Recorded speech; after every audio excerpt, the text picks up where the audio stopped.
Good evening.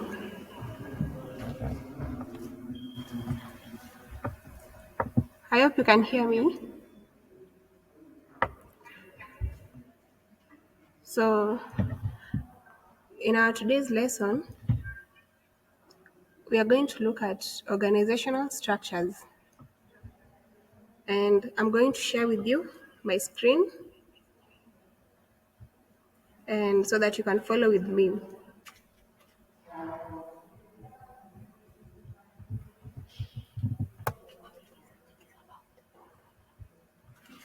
I believe all of you or some of you have worked in an organization, and each organization has its own structures.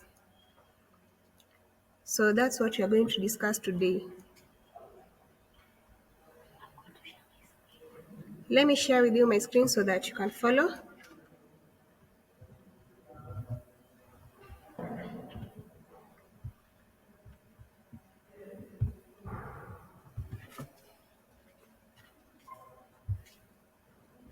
I hope all of you can see my screen.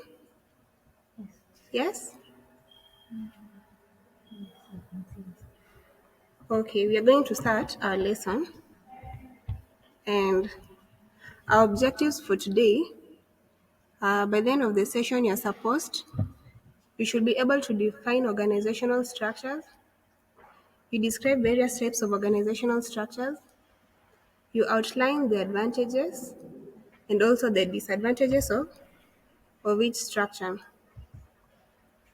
So, we'll start by defining organizational structures. Organizational structures are structures that define how activities such as task allocation, coordination, and supervision are directed towards the achievement of the organizational goals.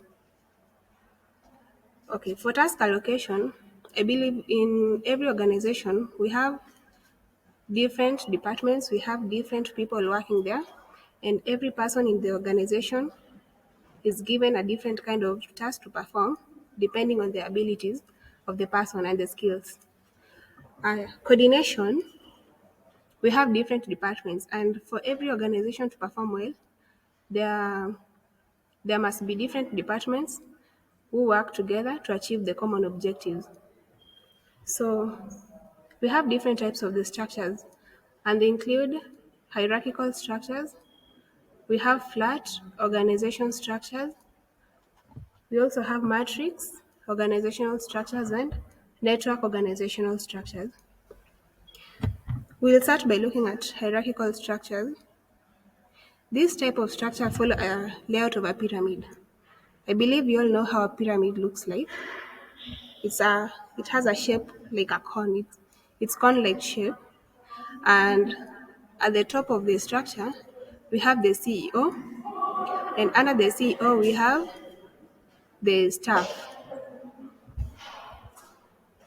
This is an example of the structure, how it's supposed to look like. And we can see the flow of authority is downwards.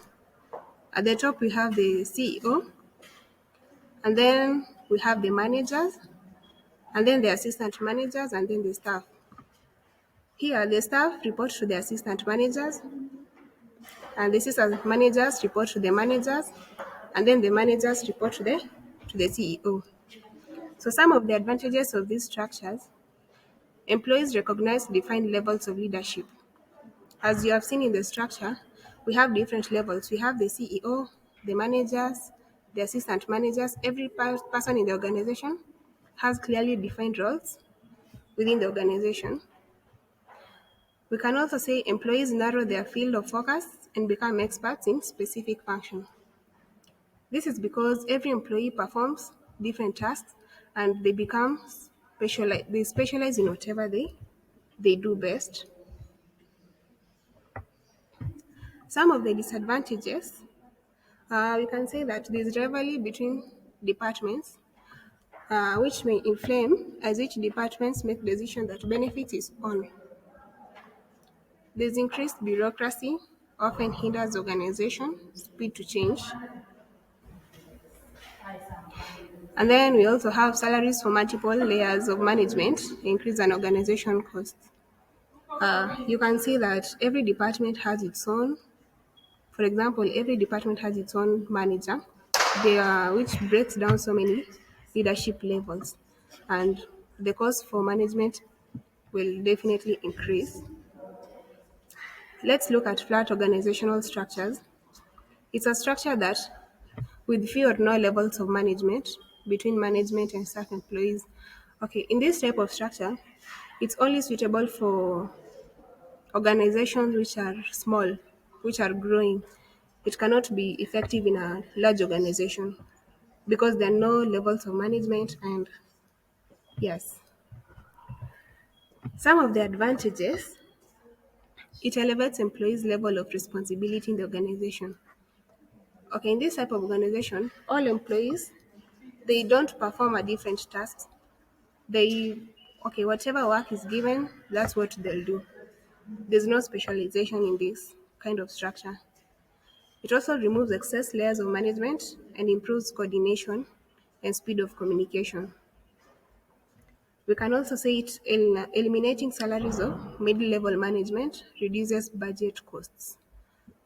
Okay, in this type of structure, you can only find there are only two levels. For example, the CEO and the employees. There are no mid-level management.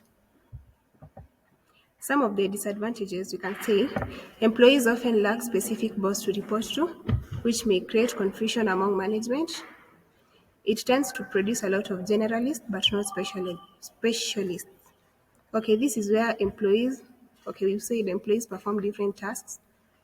They do not perform whatever they are specialized in. And it may also limit long term growth of an organization.